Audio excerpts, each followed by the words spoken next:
Lucifer was created by God as a being of immense beauty and power.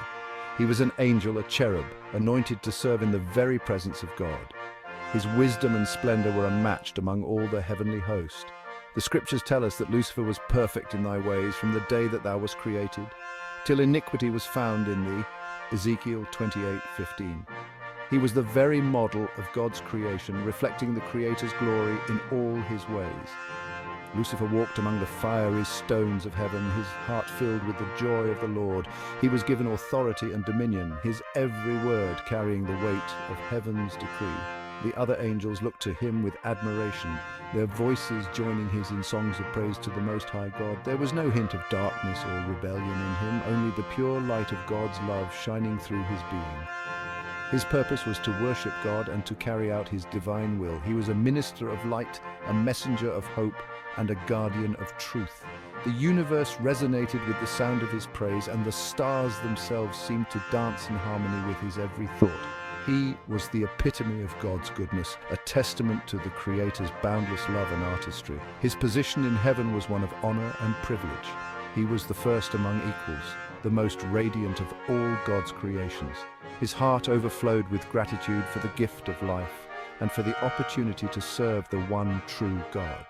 There was no higher calling, no greater joy than to bask in the presence of the Almighty and to be an instrument of his divine purpose.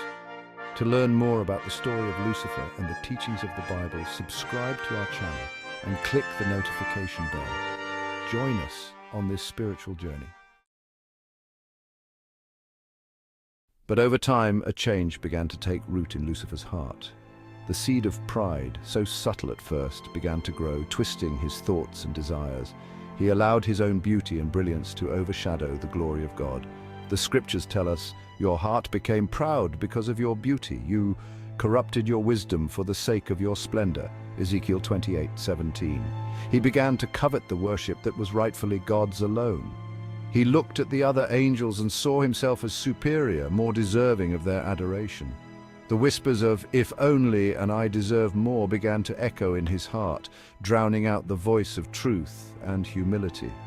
His once pure love for God became tainted with selfish ambition, and the light within him began to flicker and fade.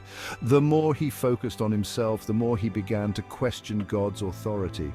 He convinced himself that he deserved more power, more glory, even equality with God himself. He said in his heart, "I will ascend to heaven. I will raise my throne above the stars of God. I will make myself like the Most High." Isaiah 14:13-14. His desire for self-exaltation consumed him, blinding him to the truth and love that he had once so clearly seen. He began to sow seeds of discontent among his fellow angels, whispering doubts and lies about God's goodness and justice. He painted a picture of a different reality, one where he, Lucifer, would rule supreme, and the angels would share in his self-proclaimed glory. His words were like poison, slowly seeping into the hearts of those who listened, tempting them with promises of power and freedom. To learn more about the fall of Lucifer and its implications, subscribe to our channel and click the notification bell. Join us on this biblical journey. Many angels were deceived by Lucifer's lies. Blinded by his charisma and promises of power, they chose to follow him in his rebellion against God. They turned their backs on the truth and embraced the darkness, their hearts filled with pride and arrogance. The scriptures describe this great falling away, saying, "And the great dragon was cast out, that old serpent called the devil and Satan, which deceiveth the whole world. He was cast out into the earth, and his angels were cast out with him." Revelation 12:9.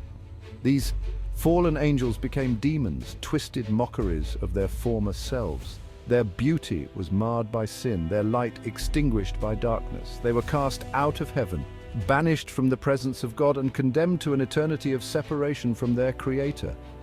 The once harmonious symphony of heaven was shattered by their rebellion, leaving a void of silence where their voices of praise once rang out. The fall of Lucifer and his angels was a tragedy of unimaginable proportions. It was a betrayal of the trust that God had placed in them, a rejection of his love and authority. They chose darkness over light, pride over humility, and self-gratification over selfless service.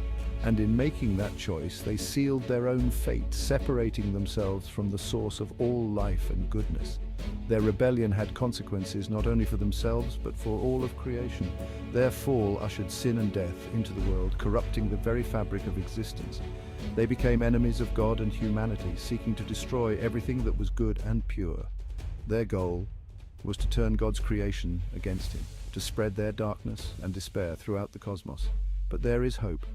God's love and light are stronger than any darkness.